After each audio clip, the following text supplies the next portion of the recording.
Waancaan addunyaa 23ffaan har'aa eegala.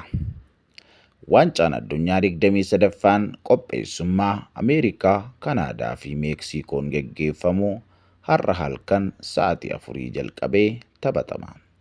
Waancaan yeroo jalqabaaf biyyoonni 3 waloon qopheessan kanarratti biyyoonni 48 ramaddii 12 jalatti ramadamuun guyyoota 39f waliin falmatu. Taphattoonni 1,248 tapha kanarratti hirmaachuuf filatamaniiru.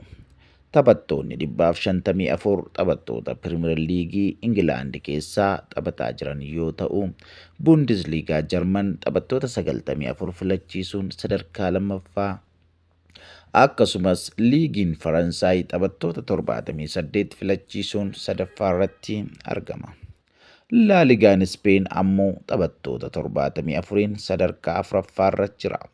Sadarkaa kilabootaa ammoo Maanchister Siitiin taphattoota 19 filachiisuun adda duree yoo ta'u, Baayer Muunik taphattoota 18 hirmaachisuun sadarkaa lammaffaadha. PSG fi Arsenaal taphattoota 16 qixa filachiisuun sadarkaa itti aanu qabataniiru. Waancaan addunyaa bara 1930 kan eegale yoo ta'u, hanga ammaatti biyyoonni 8 waancaa addunyaa kana injifataniiru. Biraazil waancicha yeroo 5 injifachuun hunda dursiti. Jarmanii fi Xaaliyaan yeroo 4 chaampiyoonaa ta'uu Biraazilitti aanu.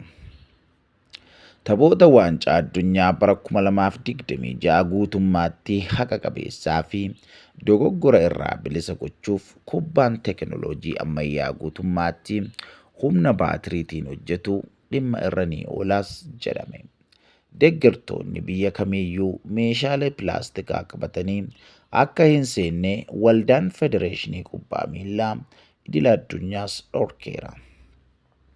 Namoonni baay'een dorgommiin kun waancaa addunyaa osoo hin taane tapha sanyummaa fi siyaasaan massakame jechuun dhiibbaa fi giddu seentummaa mootummaa Ameerikaas qeeqaatii jiru. Waancaan biyyoonni 3 istaadiyeemiiwwan magaalota 16 keessatti argamanitti qopheessan kanneen taphoonni 400 ni taphatamu. Kun egaa miidiyaa keessan gonfoo miidiyaadha. Odeessaalee garaagaraa argachuuf sabiskiraayib gochuu hin dagatinaa. Egaa taphi addunyaa taphi jaallatamaa fi namni hundumtuu ilaaluu barbaadu guyyaa har'aa yookaan kamisaarraa sa'aatii 4 irraa eegalee halkan ni eegala jechuudha. Taphoota kana irratti egaa taphataan ijoollee akkasumallee namoonni umuriidhaan deeman kan akka Kiristaanoo Roonaaldoo fi Leenuweel Meesii ni hirmaatu.